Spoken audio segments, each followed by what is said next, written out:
Hello friends, स्वागत है आपका आपके अपने लीगल चैनल में। दोस्तों, अब यहाँ पे बड़ी पेचीदा स्थिति उत्पन्न हो गई है। कैसे? कुछ लोग चाह रहे हैं हमारी एफआईआर पुराने कानूनों में ही हो और कुछ लोग चाह रहे हैं कि हमारी एफआईआर नए कानूनों में ही हो। वो अपनी अपनी सोच है। किसी को लग रहा है पुराने कानून में ज्यादा अच्छा था, किसी को लग रहा है नए कानून में ज्यादा अच्छा है। अब सबसे बड़ी प्रॉब्लम उन लोगों के लिए फंस गई है जिन लोगों की एफआईआर बिल्कुल बॉर्डर लाइन पे हो रही है।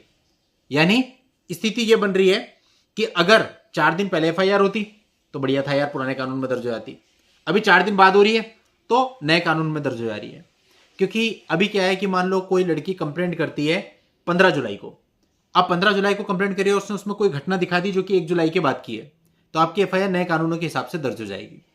अगर सारी घटनाएं 1 जुलाई से पहले की हैं तो फिर पुरानी कानूनों के हिसाब से आपकी एफआईआर दर्ज होगी। अब मेरे पास अभी तक ऐसे बहुत सारे लोग आ चुके जिनके मामले में यह है कि सर अभी तो मेरी पत्नी ने महिला सेल में कंप्लेंट दी है, अब इसमें एफआईआर होगी 1 महीने बाद, 2 महीने बाद या 3 महीने बाद, तो डेफिनेटली जो है वो नए कानूनों के अंतर्गत दर्ज हो जाएगी। क्योंकि उसने शिकायत में 100% इस प्रकार की चीजें लिखी होंगी कि नए कानूनों में शिकायत दर्ज हो, ताकि जल्दी जल्दी सब कुछ हो और जो सजा वजा पड़नी भी है तो जल्दी पड़ जाए।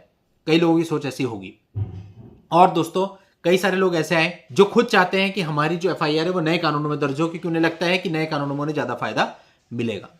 तो देखिए दोस्तों, अभी इस पर तो कुछ किया नहीं जा सकता है, क्योंकि तो आपकी वाइफ ने जो शिकायत डाली है उस शिकायत पर डिपेंड करता है। अब आपकी वाइफ शिकायत डाल रही है 15 जुलाई को, लेकिन सारे के सारे इंसिडेंट दिखा रही है 2023 के, तो ऐसे में वो जो आपकी एफआईआर होगी वो पुराने कानूनों के आधार पर ही दर्ज होगी। तो मुझे लगता है इस चीज में ज्यादा चिंता नहीं करनी चाहिए, क्योंकि जो चीज हमारे हाथ में ही नहीं उस पर चिंता करनी बेकार है।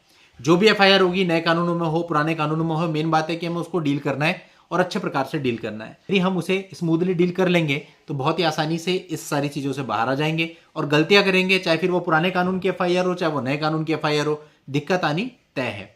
इसके साथ साथ जो हस्बैंड ऐसे हैं जो चाहते हैं कि हम अपनी तरफ से कोई एक्शन लें या अपनी तरफ से कुछ केसेज करें, या उनके पास कुछ एविडेंस हैं जिनके आधार पर वो भी केस करना चाहते हैं, तो उनके लिए भी ये है कि भैया अगर आप जो केस कर रहे हैं वो आपका रिसेंट घटनाओं पर आधारित है। फॉर एग्जाम्पल, कई लोग कहते हैं कि सर मैं अपनी डेट के लिए वहां पे गया था उस शहर में और वहां पे मेरे साथ इस तरह की घटना हो गई, और उस घटना के आधार पे जो है आप केस करना चाहते हैं। वो घटना हुई आपकी 6 जुलाई को, तो जो आपका केस बनेगा वो नए कानूनों के अंतर्गत ही बनेगा। तो नए कानूनों में देखो कई सारी चीजें हैं और बहुत सारी कंफ्यूजन्स भी हैं। यहां तक कि बुक्स भी ऐसी हैं कि किसी बुक में कुछ दिया है, किसी बुक में कुछ दिया है। कल ही मैंने एक वीडियो बनाया था, मैंने जिस बुक से बनाया उसमें सेक्शन अलग था, और उसके अलावा कुछ लोगों ने मेरे को कुछ बुक्स के पेजेस सेंड करे, उनमें सेक्शन अलग था। तो कहने का मतलब अभी गड़बड़ है सारा। अभी आपको यह भी नहीं पता कौन सा पब्लिकेशन ऑथेंटिक है और कौन सा पब्लिकेशन ऑथेंटिक नहीं है।